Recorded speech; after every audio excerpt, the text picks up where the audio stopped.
Oh, good afternoon there. Welcome. It's Nature Folklore Sessions on this 4th of July, 2021.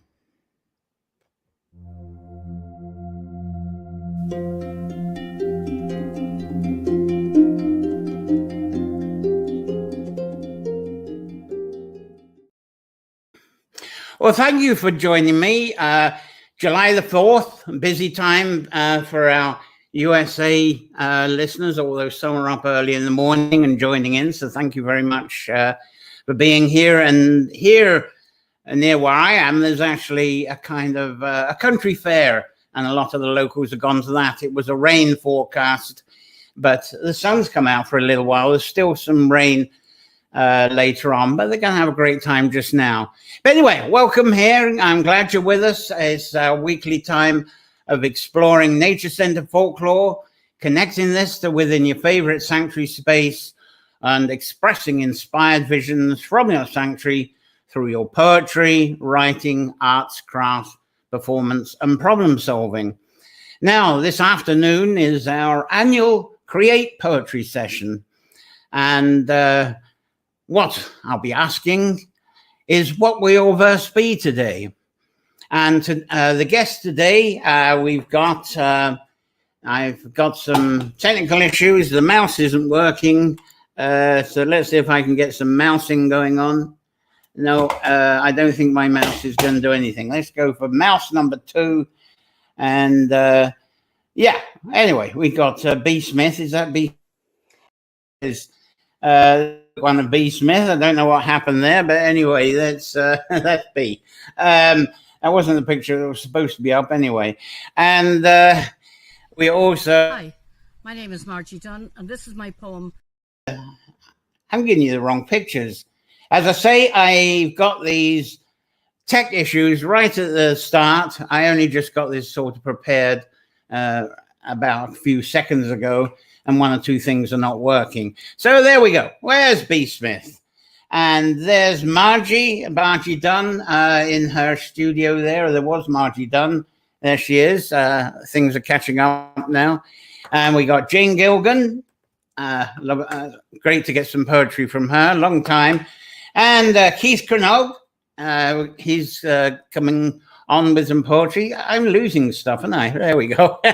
And Chandler Nichols, who's actually, she's got up very early because she's over there in Washington State, and she's up in a garden or somewhere that close. So she's going to be with us live. Jessamine O'Connor, very popular Roscommon poet. It's an honor we got something from her. That was quite an interesting adventure getting that as well. And we got a long time Edward Durand, who was a kind of a founder of, come on back, sort of a founder of Bards in the Woods, and I'll explain that a bit later. And there's a couple of extra nice things that I hope to fit in as well. There's a lot going on, so I'm not going to list them all. Now, these Nature Folklore sessions, as I tend to start off with, it's all thanks to you wonderful subscribers and the subscribers through the Patreon Woodland Bard. So thank you very much for your good support. It's lovely that, well, I wouldn't be on the air if it wasn't for your help there. So thank you very much with all of that.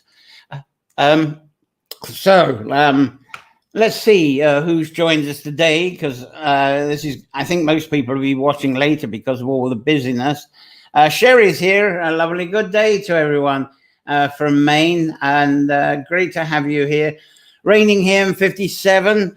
Yeah, supposed to be, well, it was raining here, and there's a lot of rain coming towards here, but we've actually got sun out, and that wasn't forecasted. So it's a nice surprise and lovely for this country fair. So that's going on.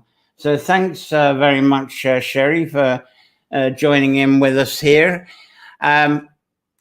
Now, performing, creating, and creating poetry. Today, as I say, is going to be exploring creating poetry. And so how can anyone commence and express their poetry? because I believe this is something that anyone can do. So first today, I'd like to take reference to actually of a TV show. And you probably think this is a strange thing to come up with. I'm trying to get to my pictures here. Frasier. And there was an episode of a TV show, Death of a Dog, it was called, the actual episode. And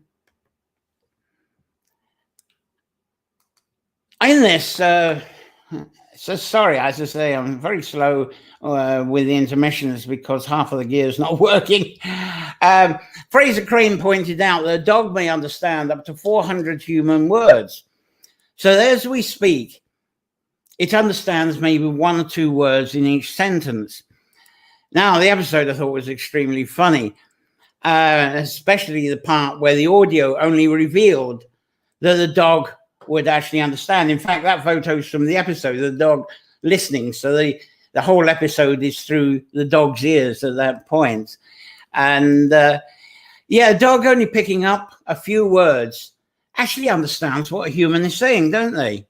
They get it just with a few words. And there is you can go on YouTube and actually get a clip of that. It's very funny, as I say, Death of a Dog. But I think when we listen to poetry, sometimes I think a similar thing happens because poetry enchants us, doesn't it? You hear poetry and you get all these visions and you're suddenly there and you're wandering around in the poem. And, you know, it's as if only a few of the words getting through, but it's as if you're kind of acting out the poem. It's the ancient way of virtual reality, I suppose. And so really, I don't think we need to hear every word because of that enchantment. And what I love about poetry is that it is free, but I feel it's also very honest. And personally, I'm a total non-believer of facts. So I love this quote. There are no facts, only interpretations. And that's one of the controversial quotes of Friedrich Nietzsche. Is that how you spell his name? Friedrich Nietzsche, German poet, philosopher, and cultural critic. And he also believed that what we call truth is merely individual perceptions and perspectives. Now that leads me to the next quote. History is not from one source. It's all of us and all of our stories. But unfortunately, I don't know who that came from. I wrote it down watching some movie and I don't even remember the title, but I was just impacted by that. History is not from one source.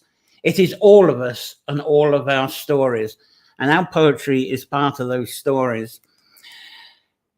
Anyway, I think this little monologue explains an extension of that very well. So, something lives as long as the last person who remembers it. I always trust memory over history because memory, like fire, is radiant. Wrong picture. And while history itself serves only to those who seek to control it, the people who douse the flame of memory in order to put out the fire of truth, beware of those people, for they're dangerous and they're unwise. Their false history is written in the blood of those who may remember the truth. Now, you might be familiar with that. It's from the opening monologue by Floyd Westerman as Albert Holstein in the X-Files episode, The Blessing Way. And there's another one of Albert in that same episode. So, why do we need to create poetry? Robert Frost, he was when he was speaking about poetry, he said, when power leads man towards arrogance, poetry reminds him of his limitations. And when power narrows the area of man's concern, poetry reminds him of the richness and diversity of existence. And when power corrupts, poetry cleanses. And John F. Kennedy actually included that in one of his speeches. You might know which one it is. Anyway, there's something else. I love this one as well. I hope I can get the pictures up for this one. We don't read and write poetry because it's cute. We write poetry because we're members of the human race. And the human race is filled with passion, poetry, beauty, romance, love. These are all what we stay alive for. And you may be able to contribute a verse. So, what will your verse be? And those, of course, are lines that were said by Robin Williamson as John Keaton in the Dead Poets Society. Wonderful. I think that's probably my second favorite movie of all time. So through Create Poetry this year, I asked, like last year, what is your verse? Well, what will your verse be today? What will your verse be today? So let's see who's got some verse in the comments here.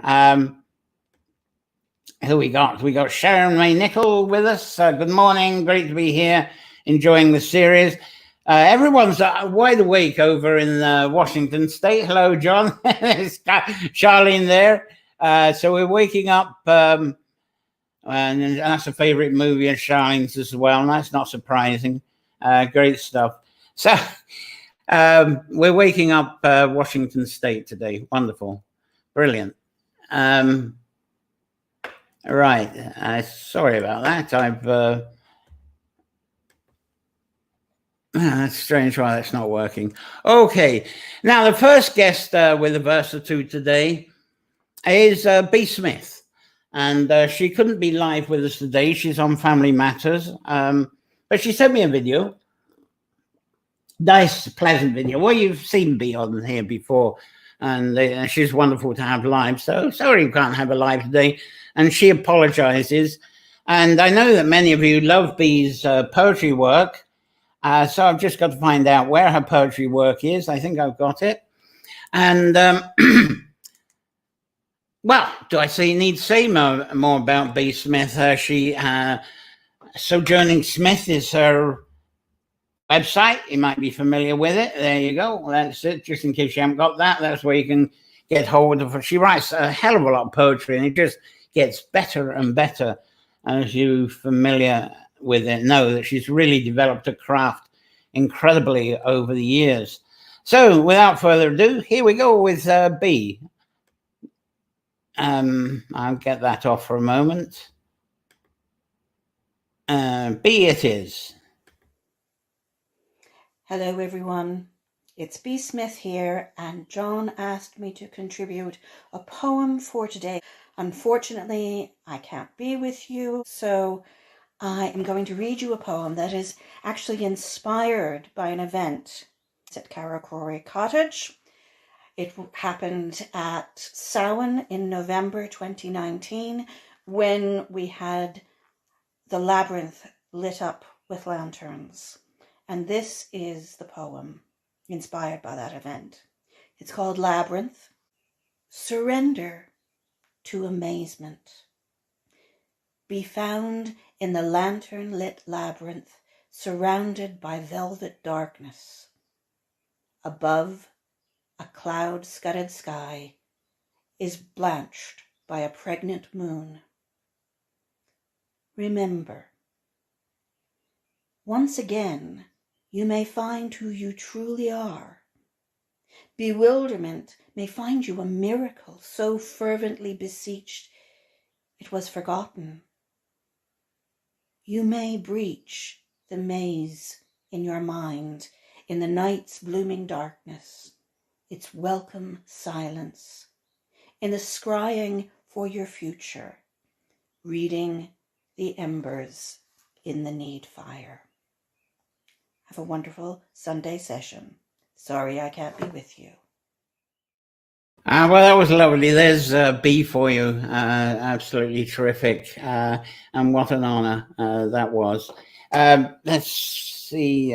We've got one or two more people here. Lenny Hurley. Lenny Hurley's in. Lovely from Sligo. Lovely. Oh, you're actually in Sligo, Lenny. Oh, brilliant. Fabulous. Well, that's a nice surprise. Glad that you're with us. Okay, there's a lot of people to get through, so I'm just going to move on to the next one. Tune her in. Margie Dunn. And Margie Dunn, she's a wonderful local painter and as well as poet and story writer. I think I've got something of her paintings here. I did have anyway. There's a couple to give you a kind of a feel for where she goes. Lot of atmosphere in what she does. She covers a lot of ground with different things and different styles.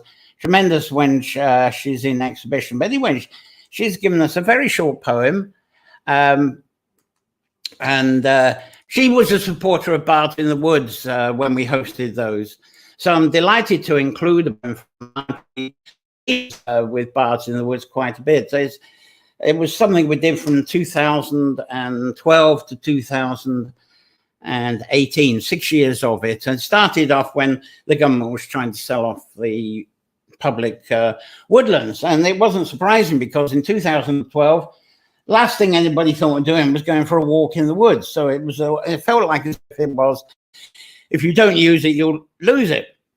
So the idea of Bards in the Woods was encourage people to go into the woods. We had a nature walk, we had a picnic, and then we'd have a poetry spot where people would show that and share the poems.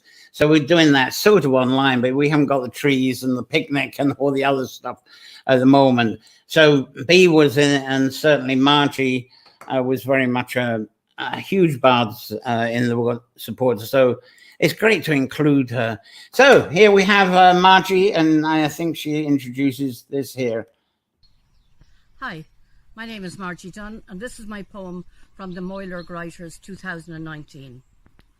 It's called Emigration, and it was written for 2013, The Gathering, and it could actually resonate with today. It's called Emigration.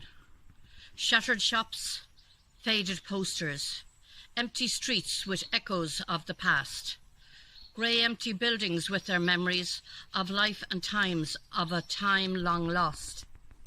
Cheerful sounds, a distant memory of bustling business taking place, vehicles screeching, voices raising, feet on pavements making haste. At the crossroad, no car stops, at blinking lights and empty paths, lonely shadows cast their lines across the history in the gaps. Hi, lovely wee bit from Margie. Thank you, Margie, because she's usually listening in quietly at some point. So thank you. That was great. And shame we didn't have a bit more as well.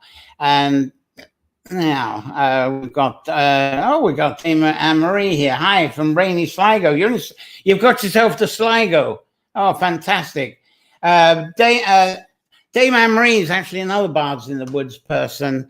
And usually we get her in, but we're going to have to get, once she's settled in, get her Sligo poems. A great Yeats enthusiast, and she's got this lovely voice with the Yeats poems. So unfortunately, she's not on today, but we'll get her back on because it's a lovely delight to see and hear her. Lovely poem rendition by B, Missing Bards in the Woods. Would have been an interesting one today if we were having it with a combination of sun, then a thunderstorm, and then sun again, which is what we're getting around here anyway. You've got rain in Sligo. Luckily, where the country fair is over at Ballagadreen, they've got sunshine, I gather. Fantastic. And Charlene loved the bee poem, and of course Lenny did as well. Fantastic. We got people in. We got a nice audience from Sligo as well, from Sligo town, which is gorgeous. Thank you. Now, the next up, another Bards in the Wood person. It's as if I'm trying to make this exclusively Bards in the Woods when it comes down to it, doesn't it? It's Jane Gilgan. Jane Gilgan is who we got next. Now, she, I always forget, I think she's, I always get this wrong. She's moved. I think she's Rhode Island now. She's just retired. Fantastic career, fantastic author. Beautiful lady all round. She comes over here in summer for a month or two. I think she's going to have an extended time. She's going to arrive here very soon. As I say, very much a Bards in the Woods person, sharing the picnics, and she would join in. It was always very popular with everyone. So it's a huge delight and hear Jane again, as she's actually a huge help for these Nature Folklore sessions as well in the background. So thank you, Jane. It's great appreciation. Helps to keep this going. So glad that you've shared this. And now to find her poem and let you... Here's Jane Gilgan.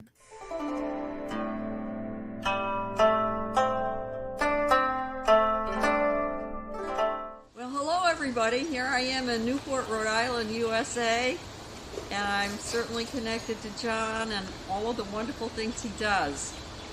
And as we're all well aware, it's been a very hard year, and I know a lot of us have experienced tragedy and death, including me. So I thought that in light of our experiences, our shared experiences this past year or so, that I'd read a prose poem I wrote several years ago that represents how I imagine heaven to be. And it's called My Mother in Heaven. I felt like talking to my mother and thought I'd phone. Then I remembered she had died more than 3 years before. She talked to me anyway. She said she's in heaven and has never been happier.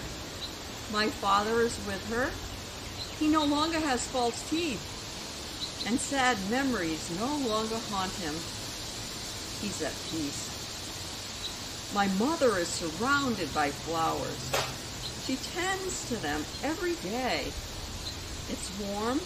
The sky is blue, and the sun shines. People from her past come by to look at her gardens and talk. The flowers never die. They simply change as time goes on.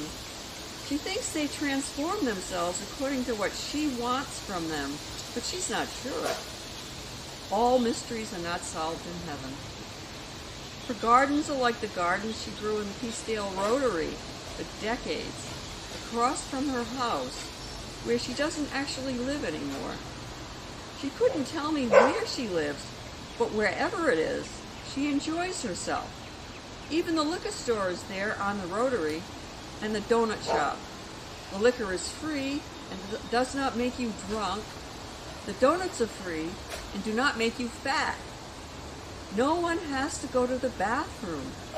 She doesn't understand that, but that's how it is. No one has to shower, wash, or brush teeth, but people do it anyway because it feels good. Whenever she wants, she visits her mother and father and 2 brothers who died in infancy, and everyone else she has ever loved and missed when she lived in Peacedale. Like her brothers and sisters and the people they married and their children who are no longer on earth. They get together for meatballs, spaghetti, biscotti, salad dressed with oil and vinegar, and the rest of the huge list of Italian food they love.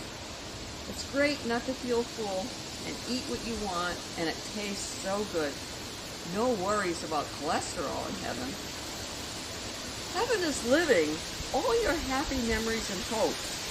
When she is with her parents, for example, she sometimes is a little girl of 2 or 3. Other times she's a teenager, sometimes a happy adult, sometimes weighted down with worry, but things turn out all right. She is amazed at how she and they change ages and appearances depending upon her own memories and wishes. With my father, she is mostly in her early 20s, before they had children. They go for walks, read, tend the house and garden, and snuggle. Sometimes they are older, even in their 70s, and they take walks and visit with people. Dad spends a lot of time with his mother. She told him how sad she was that she had to leave him when he was only 3. but she always looked out for him. He looked for his father in heaven, but he couldn't find him. He suspects that his father didn't make it. Maybe he is working on getting in. Jesus is one of the crowd. He spends most of the time making furniture.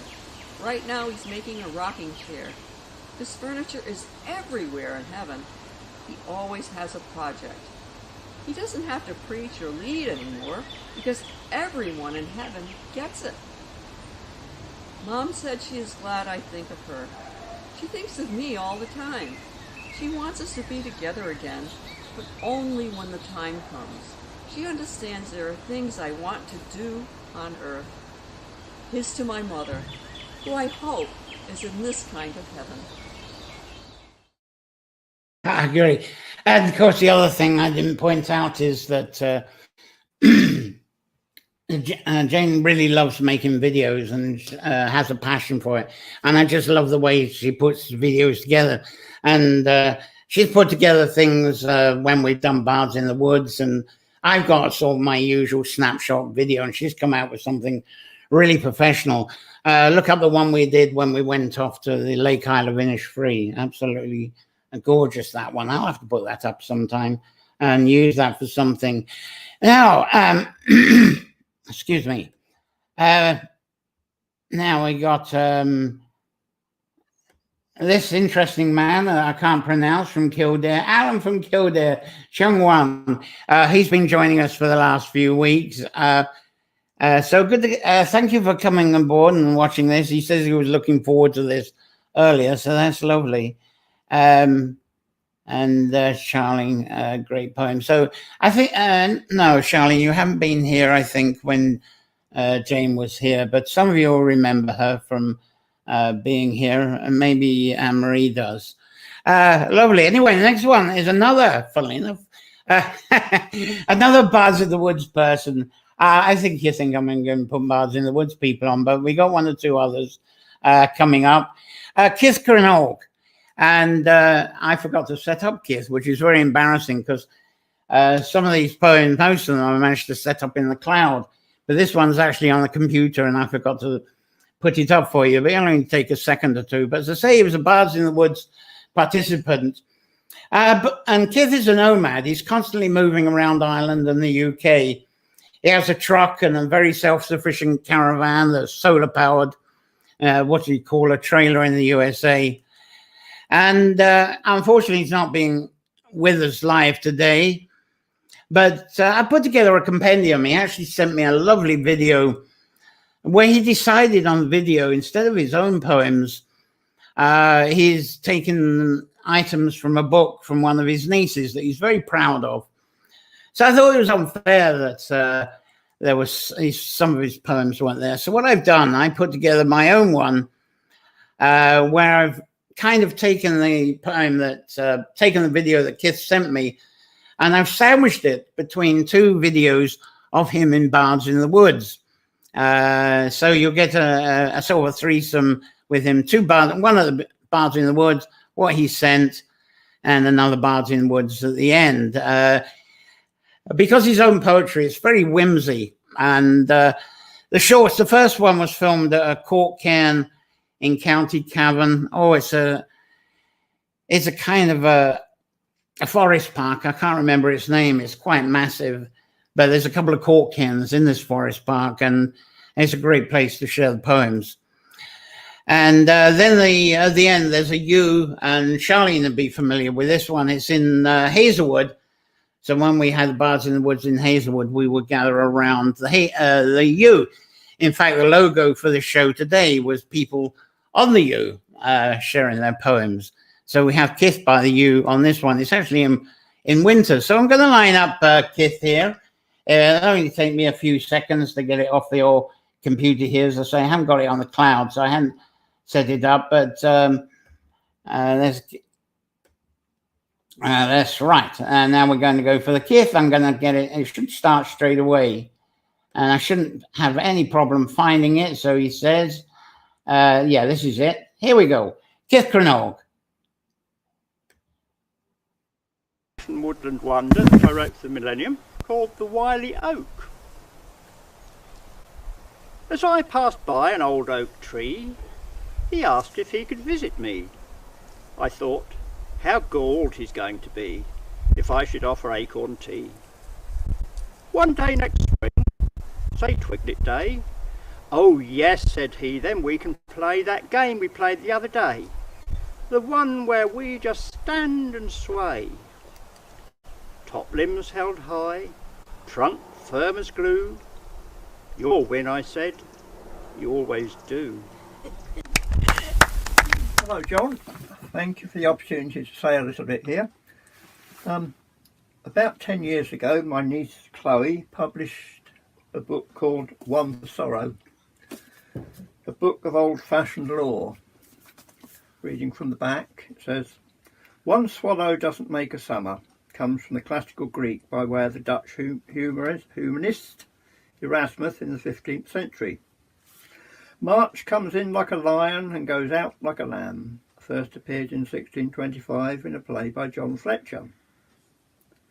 "Red sky at night, shepherd's delight" is biblical in origin. The earliest reference in English dates from 1395.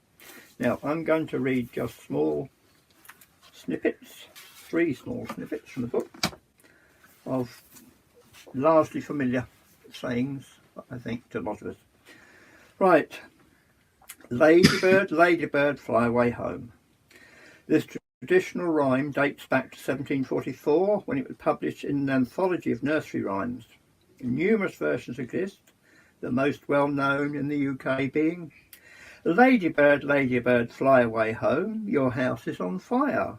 Your children are gone, all except one, and her name is Anne, and she hid under the frying pan." In America, the verse is rather more bleak. "Ladybug, ladybug, fly away home. Your house is on fire, your children shall burn."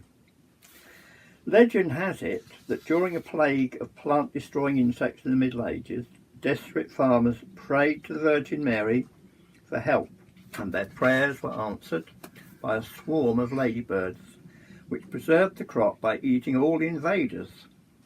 In recognition of this, they became known as lady beetles, and later ladybirds, or, in the US, ladybugs, and it was seen as bad luck to kill one. Some sources suggest the rhyme was taught to children to encourage them to treat ladybirds gently, as they were also helpful to farmers because of their diet of more destructive insects. Others say it was recited by the farmers themselves, as they attempted to shoo the useful creatures off their land before they began the routine practice of preparing their fields for the following year's crops, by setting them alight, or tried to rid their crops of other insects by smoking them out. These days we say the rhyme and make a wish as we blow a ladybird off our clothing. Now, there's another one here on... No, I'll do this first. This is, "If a circle forms round the moon, 'twill rain or snow soon." Much of the myth and legend that finds its way into folklore was concerned with finding ways to use the natural world to help people plan their lives.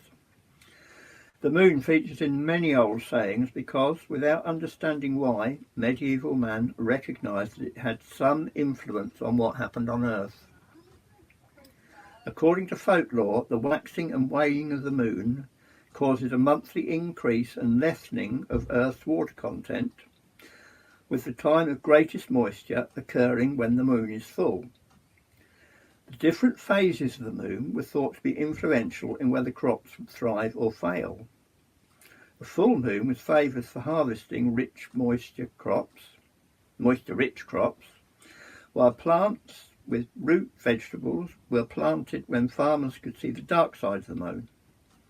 The presence of a halo or ring around the moon was seen as a sign of bad weather would follow, and as early storm warnings go, it was fairly accurate. The halo occurs when moonlight, reflected from the invisible sun, is reflected through clouds of six-sided crystals of ice high in the upper atmosphere. The crystals act as prisms, and the light hits them. They reflect the light at such an angle that it forms a ring.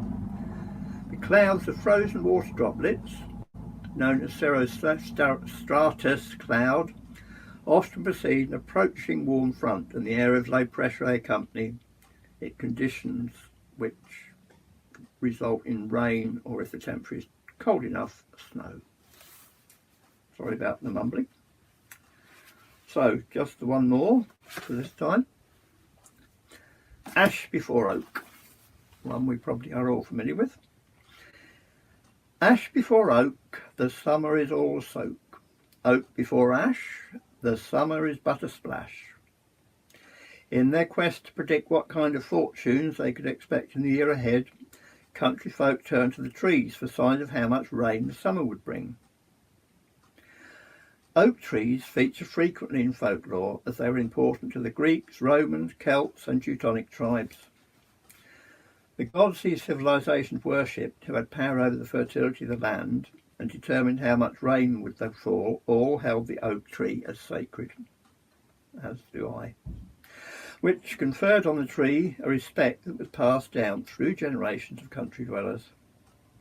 The ash was also a significant tree, especially to the Druids, who believed it had healing powers. Because the oak and ash would often grow side by side in woodland, getting the same amount of sunshine and rain, they made a very convenient weather forecasting kit. People believed that if the leaves of the ash tree unfurled before those of the oak, the summer would be rainy. If the oak came into leaf first, the summer would be mostly dry. These days we use the snappier oak before ash, in for a splash, ash before oak, in for a soak. Though no direct correlation has been found between rainfall and the order in which these trees come into leaf, we do know that though the oak is sensitive to temperature and its leaves unfurl as the weather gets warmer, the ash is light sensitive and its leaves open as the days lengthen.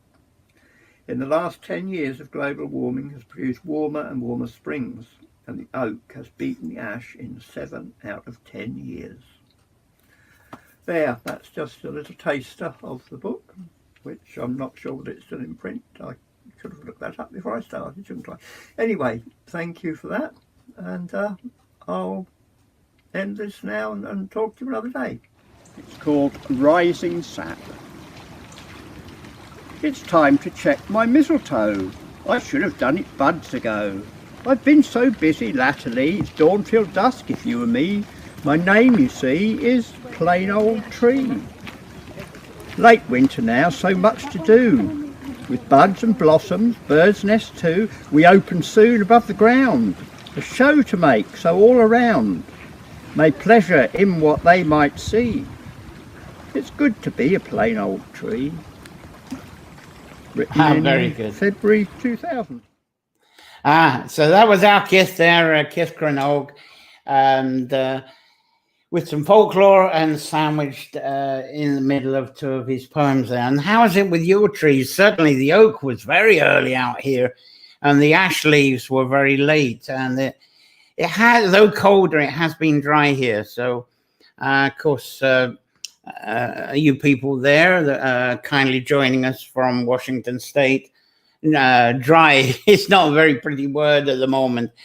And so talking of that, Chandler Nichols is next. And Chandler was, well, funnily enough, she's one of the ones that hasn't been on Bards in the Woods, but she's visited Carracrory Cottage here, lovely guest here. Is it once or twice you've been here? I can't remember, Chandler. I remember one time you were certainly here. And Chandler was very kind enough. She's on live, but she sent poetry in recording just in case she couldn't make it. So let's bring on Chandler live since she's in. She looks very clear.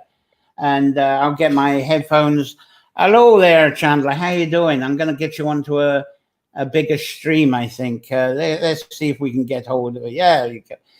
Your head's missing. There you go. How are you doing there? Can we hear you? You're kind of low in volume. Let's see. I may hold it a bit closer. Is this okay here? No, that looks very good, Jess. And you've actually got some green grass, which is good to see. we're getting the weather reports that you're almost turning into a desert there with 100-degree temperatures and more. Is that what you're getting? Well, being in New Mexico, being in the desert has... Oh, you're New Mexico. Yes. So we've actually... I thought you were Washington State. Sorry. I wish. I miss the green, but it's very beautiful here, an entirely different environment, but I've really enjoyed the mountains and seeing the desert here. Ah, great. So, what verse are you going to share today? Because I see you got the hammer dulcimer to treat us with in the background too. Yes. I hope the volume will be okay here. So today I'm going to share a poem that I wrote this spring, but I really find it applicable across the seasons, and especially being in an entirely different environment, really making me attune more to the land here, the changes in the land, and the fairies. So this is called The Thin Places, and I hope you enjoy.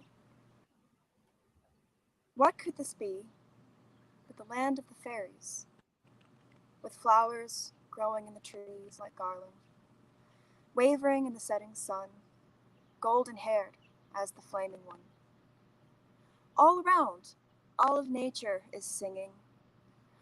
All have purpose, even in the evening, when the sun sets in life, but the soul rises to live.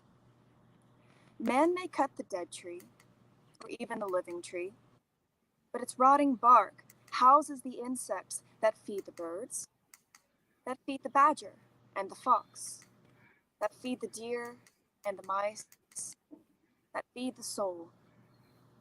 And I wonder how it could be, how the other world could have more beauty than what is around me, than the soft green grass and the dancing trees, lest the springtime flowers bloom so sweetly among the lushness of summer, autumn's chill eve, among colors red and green and the white of winter snow serene. All at once the blossoms and fruit, the emerald blades and leaves, with the crimson and gold, the new and the old, or more beautiful than dreams.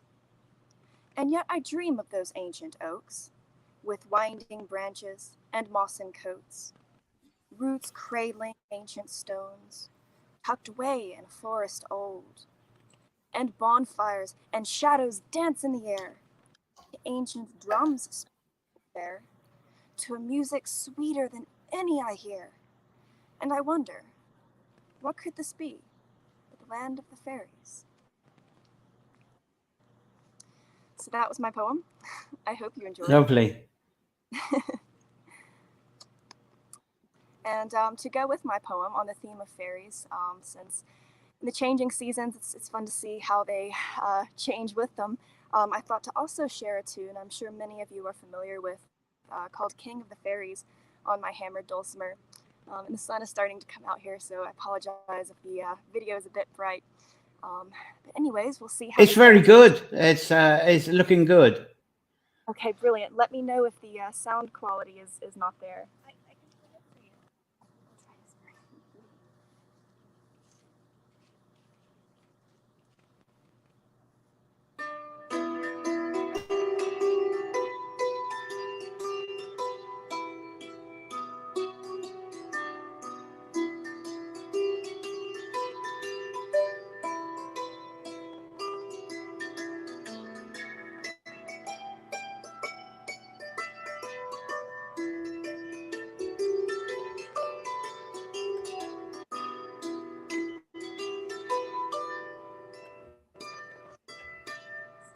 Sorry, the sun's a bit bright here. I can't see my strings very well.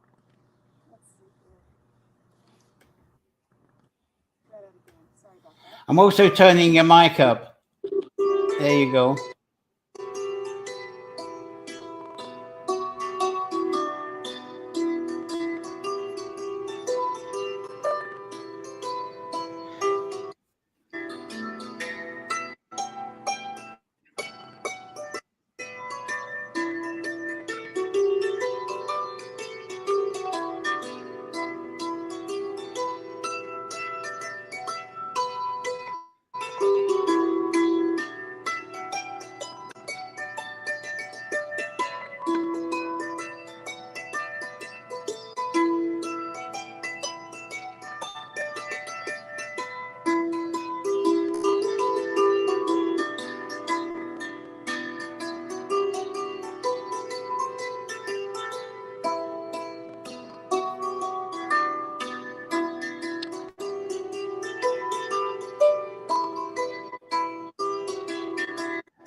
Oh, goodness me. Well done there for congratulations for doing that. It's very brave of you. Early in the excuse me, early in the morning. Was it about 8 o'clock there in the morning in the park? It is, and it's already getting very hot. And you set all that up and live. Thank you very much. That was very brave and excellent. Came over very well. So thank you for that and daring that instead of just playing the video. It's wonderful to have someone live. So thanks very much. I wish we could be on with you longer. I'm going to put a few other things on, but it's such a delight to see you. Thank you so much, Chandler. Thank you. Oh, wasn't that great? There we go. Chandler Nichols there. Always a pleasure. Get her on from time to time. Some of you have seen before. Beautiful live, beautiful when the videos come as well. Okay, and there's a lot of thank you there. Lenny enjoyed that one for sure. Really nice. And Chung Wang, I'm sorry if I'm getting pronouncing it. I'm saying Chung Wan anyway. I hope I'm there. And then Laurie Nichols. Are you related? Very great. Great contraption, Lenny was saying as well. And Mary is kind of in love. Lovely to have you on board, Mary. Mary Dwyer there. And Sherry as well. Poem and music are lovely and sweet sound here. And Charlene, yeah, sorry I got the states wrong there. Anyway, there we go. I'm really enjoying the poetry. Cleveland, Tennessee, USA from Laurie. Lovely to have you on board. Now, it looks like I'm not going to include everyone that was programmed for today, so I'll move on as quickly as I can. The next one I got on, surprisingly, she never got out with the Bards in the Woods. It was probably very close. And very popular author in County Roscommon, Jessamine O'Connor, and she gets around a bit. Some of you are probably quite good fans of her. Very active in County Roscommon poets. She gets into a lot of festivals, wins awards, and beautiful book out. Let's see if I can get the book. So I did promise I'd show this because this is a lovely compendium of her work. Silver Spoon. And this is what she's going to be introducing. Now, Jess was going to be live with us, but we had problems. Jess was going to do a recorded video, but she had internet problems, couldn't upload it. So we had fun and games trying to get her on, but her patience was incredible. 2 days trying to get something to us. And I wanted a clip of her book anyway, but what I have got, she kindly sent. Now, I'm going to have some fun and games with this, is she sent me a link to the book launch. And that was a bit of hard luck. As soon as the book came out, the Silver Spoon book came out, we had the COVID. And so the book launch had to divert itself pretty quickly online. And this is a clip from the online with Jessamine. Now, what Jessamine has done not too long ago is the last poem that I've taken on this clip. She actually performed at the Hawkswell Theatre for an online concert they did there. They do very professional online concerts. And that was quite recent. So what I'm going to do, she only sent that to me literally minutes before it came on the air. So I'm going to play this clip that I'd taken bits from of a poetry of the launch of the Silver Spoon. And then I'm going to try and manually edge in that last poem because I think the Hawkswell one is really beautiful and it's worth slipping in. So wish me luck. Put the two together. This is going to be quite manual. So with Jessamine, and I better, here's how you can get hold of more details, JessamineO'Connor.com. That's where we get. Anyway, here's Jessamine. And yet in a poem, like just in the beginning few lines from When I Grow Up, she's willing to kind of erase everything that she knows. And she says, when I grow up, I want to be nobody. I want to say all the same things as the people around me. I want to believe whatever everyone else believes and be happy enough with the way things are, however they are. Jessamine, I can't imagine that future in your life, but if it's what you desire, so be it. So anyway, congratulations on the publication of this book. Congratulations, Salmon Poetry, for publishing such a beautiful edition of this book. And everybody, here's Jessamine O'Connor. Well, I'm actually I'm kind of stuck for words now after Una and Alice, and all I can say is just thanks so much, the two of you, for your really kind words. To make people look at it again, this gorgeous cover is like from a big painting done by Helen Chantrell, but she also then did paintings in response to poems that are in the book. And there's a few, so it's great because I can actually tell people that the book is beautiful because it looks beautiful, and people can get it on those grounds. The poem is on page 107, and it's called My House, and it's about my house, which is down the hill. And so my house is a train station, and I moved here from Dublin in 1999, which I only realised is 22 years ago, exactly half my life. So I've been here for half my life, which seems kind of strange. But in 1963, they shut down a lot of these small like branch lines. So this line would have gone from Ballahadreen and joined up with the Dublin Sligo train, and it would have been like a different kind of train, like a local route. And so mostly kind of local traffic and whatever, but also a lot of people emigrated from the house, from the platform. So that's what it's about. So I'm just going to read that. It's called My House.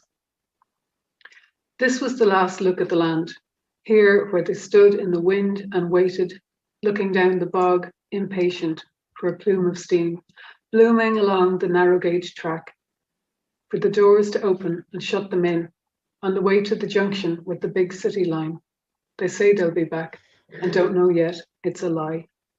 Waiting, pacing, lifting cases, hoarding in their eyes the light off the lake, the way the trees sway, and all the softness of hills, birds, and sky, carrying their cargo inside, the entirety of life, who they are, into the trembling train and away, far across roads, seas, and cities, into new lives, old age, and death. For many, here was the last place they left, waiting on this platform for change to come. Some giddy, some grieving, leaving home. I know exactly where I was when I wrote this poem, which is about almost 11 years ago, because it was written 6 hours after my youngest was born in the hospital bed. 6 hours. She's perfect. She glowers, she groans, she grunts and snorts. She drools slime into her ears. She has 2 long hands and matching purple feet. She has a round nose, the texture of eggshell, decorated with white spots. Her eyes are dark and unconvinced. She likes to roll her tongue around, stick her fingers into her face, and she wears my blood in her hair. This is, in a big city. In sleepless nights, I stare up, but can never find them. There are no stars here. They must all be at home, stretched out, arms wide, legs loose over the bog. I miss them. Can I say I miss the stars? And the rushes and the puddles and the shit-cake cows and the way you get away with nothing, and the miserable looking faces in the shop on Sunday mornings, and all the relations you're tied to but don't really know, living somewhere nearby. All the funeral handshakes and wedding blackouts and talk about weather, the tiny scandals and endless chatter. Who is in the new car or back to their old ways? Can I say I miss all that, but I don't miss home?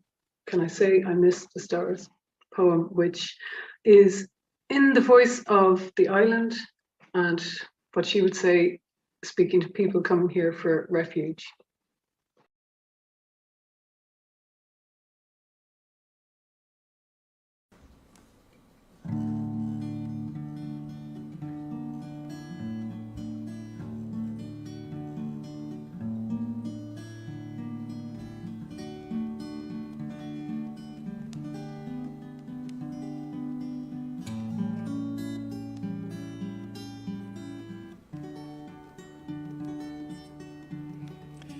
The island speaks to refugees. Welcome. I open up my craggy arms, my cliffs, this shift of whirling gulls. Stretch my beaches wide. Reach out my hands, made of coral, stone and sand. Scatter islands like roses, or breadcrumbs to show you where to land. And when you're close enough, I'll lift up the rough cloth of my hedges, fields and locks, wrap its patchwork cloak around you. Gather the lush green folds and rolls of sequin blues to make an earth cocoon for you to grow in. Because when you're rested and ready to stir, it will be my pleasure to watch your wings unfold, unfurl in my cloud-thick hair. Sprout your new roots, feet deep, into my lungs and feed me your fresh air.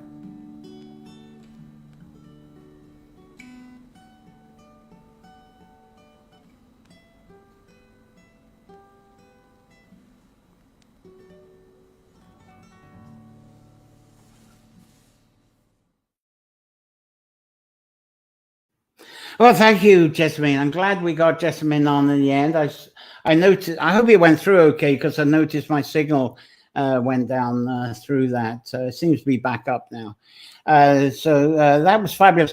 I hope you don't mind me carrying on a bit longer. There's 3 more I'd like to share in the list with you, and Charlene love that. And I'm glad that we got with all the. There was a lot of fuss and bother trying to get something of Jess there, and so I'm glad it made it through, and I think that came over very well. Beautiful. Now the next person, let's get to, is certainly very important. I'm back on the Bards in the Woods theme again, if I can actually locate him. Edward Durand. I don't think I've got any more pictures, and again we had some technicals with him. This is the man I'm talking about, Edward Durand.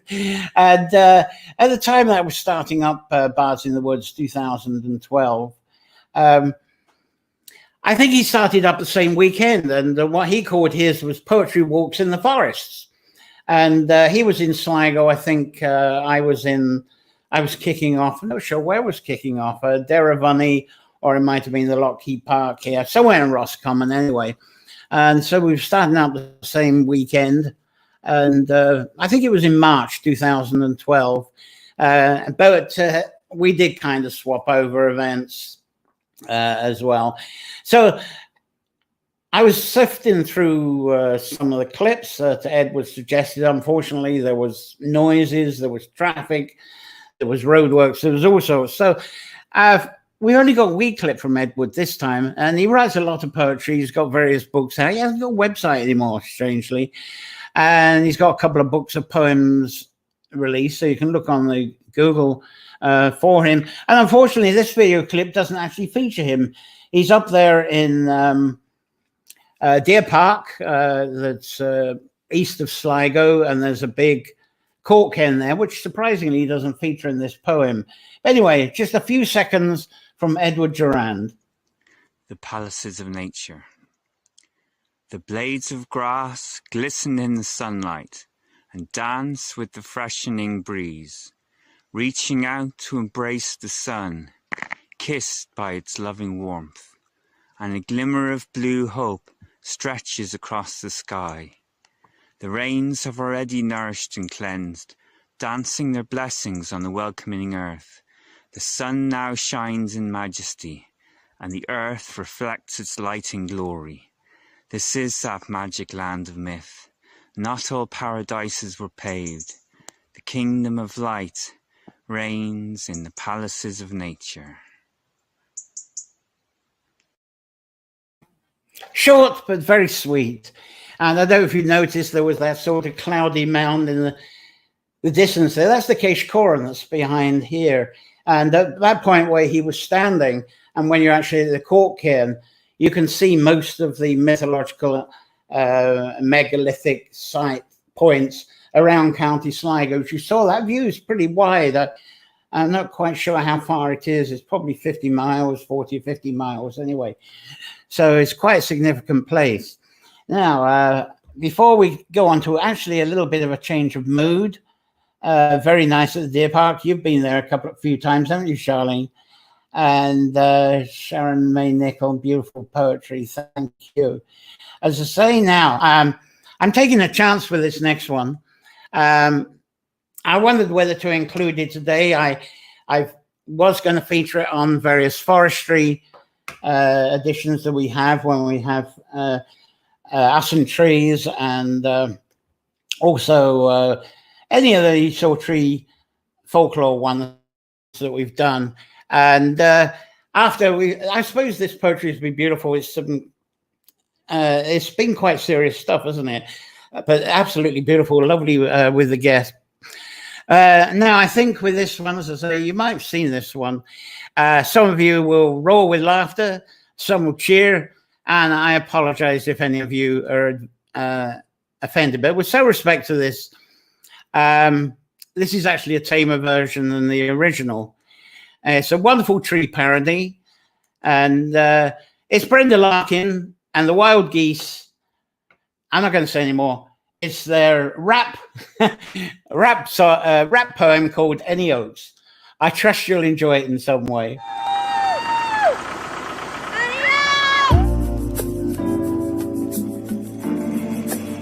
Dear Gwitch, it's Bridget. Bridget! Keeper of the land. We need to plant more native trees. Respect your elders and your elders. Bridget and her garden hose. Let me tell you about ash trees. 20K cut a year just for Hurleys. Finna fall like my rhymes that be acting tight. Made a rash decision with zero foresight. Importing trees from across the seas, bringing ash to the knees. Now they're all diseased. Why you mad, finna fall? We're just spitting facts. Because you being cheap, brought in ash dye back. Scots pine, she's fine. Tall and majestic, oh yeah, she's Celtic. A forest can start anew. All we need is a spade, some seeds and you. Hawthorn, she's a witch's tree, full of magic, healing and mystery. In the middle of the field she stands alone. No one dares cut her down cause they're turned to stone. Adios, adios, adios, adios, adios, adios. 3% native trees, that's a travesty. That statement should be a blasphemy. Sit in the cabaret and plant some trees so the next generation can breathe.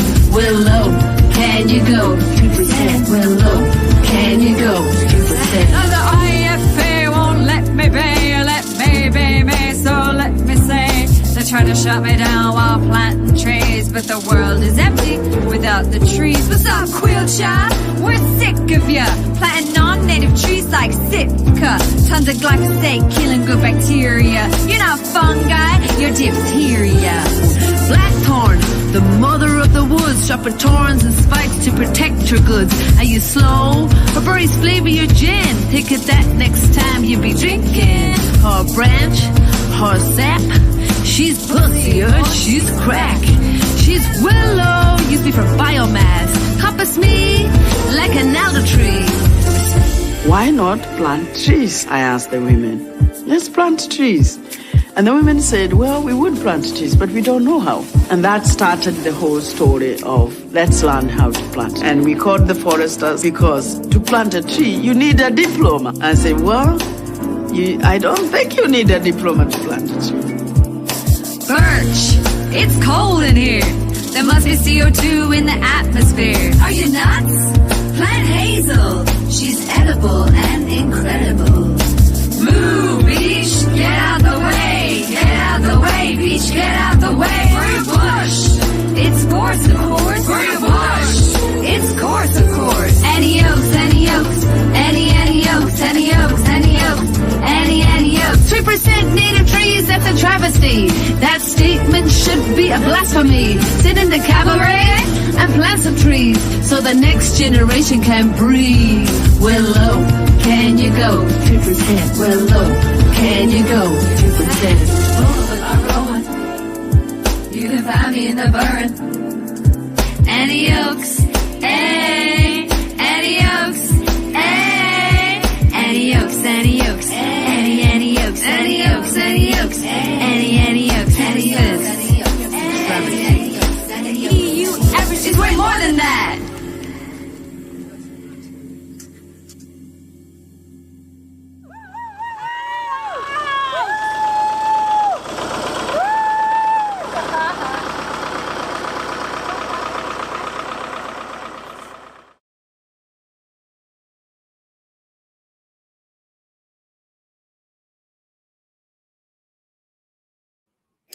Thanks very much. Breed the Larkin and the Wild Geese there with Annie Oaks. And if you look on the YouTube, there's actually an uncut version of that. That was the safe version. So it seems like you enjoyed that one. Safe version, goodness me.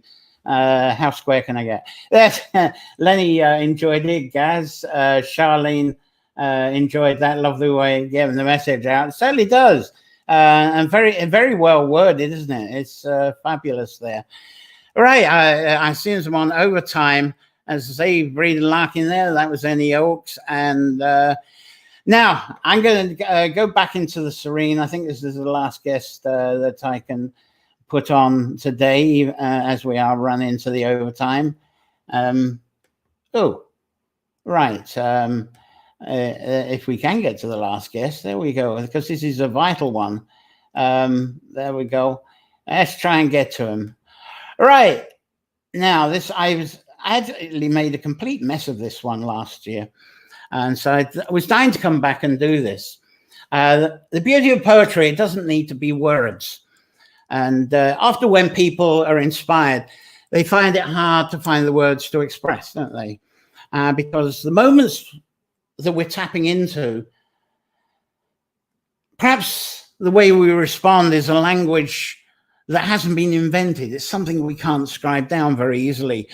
So sometimes I actually call this the language of the trees. To understand the language of the trees, you can't really put the words to it. It's a whole sensory perception. So inspiration doesn't have to come to us in linear language. We get these sensory reactions, don't we? And we try and struggle to manipulate those into words. And when I do the Ashling's episode in a couple of weeks' time, I'll be going into this. But it can be frustrating because once we write the words down, it's as if we've not really captured that feeling. It's the best we can do, the inspiration as it was. So some people, instead of trying to write down the words, they use other media, painting, sculpture, music, composition, rap, like we just had. But last year I was blown away by Seaside Sunset painting by Val Robus. Let's see if I can get the painting up for you to remind you. No, I don't have the painting. I have some pictures of Val.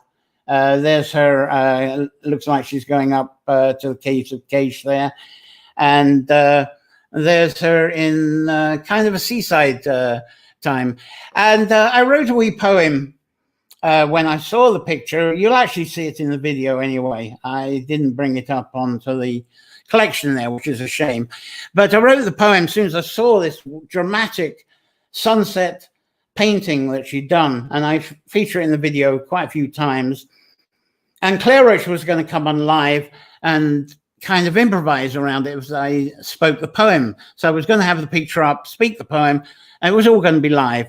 Claire couldn't get on at all from where she lived. I was breaking up, so it didn't really work, which is a real shame. And even the picture, when it came up, it sort of shivered, so it didn't really work in the production. So excuse if I try this again. Claire is busy helping her son and daughter-in-law and their twins move house today, so she's not with us live at this time. And I've not limited to that one painting this time. I've taken a few of Val's wonderful paintings to put this together. Val Robus, you may be familiar with her, the Magnum Lady. Do I have a Magnum Lady? I should have. naughty me, if I don't have a Magnum Lady, it won't come up. No, I don't have a Magnum Lady link. If you look up the Magnum Lady, you will find her. I was very bad on links. I'll put it in a bit later anyway. So here's a selection of the wonderful Val Rober's paintings. There's one photo that I've snitched into this as well. And this is really an expression, I believe, of her poetry, which, of course, as I've said, is intruded on by one of my wordy poems as soon as I saw the painting, and a Claire Roach song that I know is a favorite of Val Rober's. So without further ado, here is the Val's painting. Enchanted by sunset, when the sun paints the sky a sunset red and warms life-cooled water into a blushing sea, we remain still, silent from words, no more to be said. It's when dreams roost within the stillness where we long to be. Our dreams feel at home, and darkness cannot steal them away. We will not be the stolen child sacrificed to Tir na Nog, because streams of quivering light are already weaving a new day. Sleep well with this warming love that scares away the cold rogue.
Oh, the blueness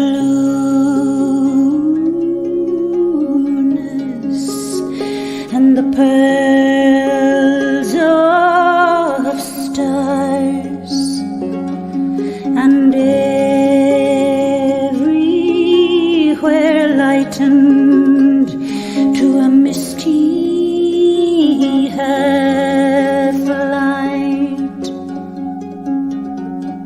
I feel so peaceful here.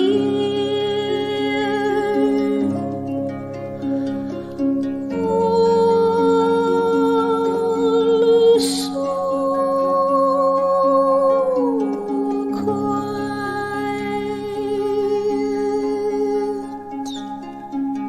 The silent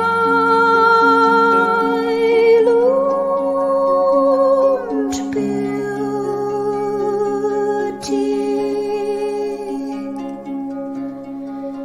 and the silent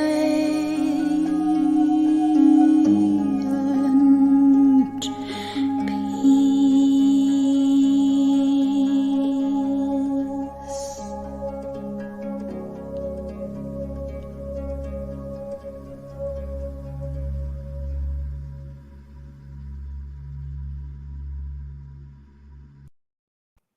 Ah, great. I'm glad you enjoyed that one. It was fun putting it together. It really was, sorting out. And Charlie's favorite from Claire, combined with the gorgeous paintings and wonderful words. Shame Claire wasn't on with us live. She's going to be watching it this evening later, so she'll catch it in the end. What a treat. Thanks for putting in. Thanks, Lenny. Gorgeous. She's saying there. And the singer, and Chung Wen is enjoying that, and very nice there. Thank you for watching that. Now, I thank you for hanging on, because I've gone into overtime with this. I had to leave some out, unfortunately, but to tell you what's coming up next week is exciting. 11th of July, we have Dana Driscoll. She's going to be presenting her amazing book, Sacred Actions for Sustainable Practices, which is a wonderful year cycle book. And it's right into the themes that are covered here in Nature Folklore every Sunday. So it's going to be great. It's going into the seasons of the year, but also how to get your hands into the soil, a very practical way of doing ritual, which is fabulous. And then what I'm looking forward to as well, the week after, 18th of July, Discovering the Ashlings and the Green Man. It really is taken today kind of more passionate, more emotional, and the role of the Ashlings, obviously, on men, green man with women. So it's playing the folklore that explores deep passions inspired by our poetry, writing, music, crafts, dancing, and drama. And the Ashlings arousing the passion in men, green man variations arousing passion in women, and apologies, obviously when there's gender differences, it still all fits in very much. And both have been dynamic inspirations of profound writing, art, crafts, and very dramatic lives too. And the Green Man folklore, as I'll be presenting, may surprise you. It's not as old as you may think. It's actually younger than the Celtic Romance years. But I'm going to include the folklore that led up to the creation of the Green Man as well. So I won't leave you hanging with that one. And then the 25th, this doesn't fit in too well. I'll get a better logo for that. But that's Bilberry and Garland Sunday folklore. Unfortunately, it's kind of phasing away a bit. But we're creeping up towards harvest time at that time. And I'm going to share some of the lovely traditions of the time. And they have largely faded away during the last 50 years. People celebrate Garland Sunday, but it tends to be a duty more than anything. So I'm going to go into the stuff I remember from when I was a child. And there was markets, there were shows, country fairs, but there was various rituals that sort of carried on very similar to Beltner But of course, this is getting towards the first harvest, so I think you'll enjoy that one as well. So that's for a couple, end of July there. Latest comments. Thank you for a wonderful session, Shine. Oh no, I lost service here for a bit. Did you miss amazing poems? We can catch the archive. There was, unfortunately, with that one, it seems we managed to pick it up. I noticed the signal went down during that one with Claire and the paintings. So hopefully you can catch up that one and it didn't get too lost. Thank you again. Amazing that you took the time out, especially July the 4th in the USA there. Thank you, amazing guests that we had. B. Smith, Margie Dunn, Jane Gilgan, Keith Cranogue, Chandler Nichols, thank you, Chandler, and Jessamine O'Connor, Edward Duran. We had Brenda Larkin and the Wild Geese, and Val Robe was there, and Claire Roach, and I did a little bit as well. So if you're watching this after the broadcast, as the archived video, the saved video that goes public, please keep commenting because I still answer the comments. I return from time to time to look at comments, answer questions and so forth. Subscribe to the bell icons. If you do that, you get reminders each week of what's coming up the following Sunday. So it's for me to say to you, wishing you an absolutely wonderful July the 4th, wonderful week ahead, and great day, lots of wonder, inspirations, not only what your verse will be today, but what it will be every day. And we're sort of making our own history, if you can call it that. So until next time, thank you for being with me this long. Thank you for joining all of us. Thanks to everybody. So until next Sunday, play well. That's it from me. Bye.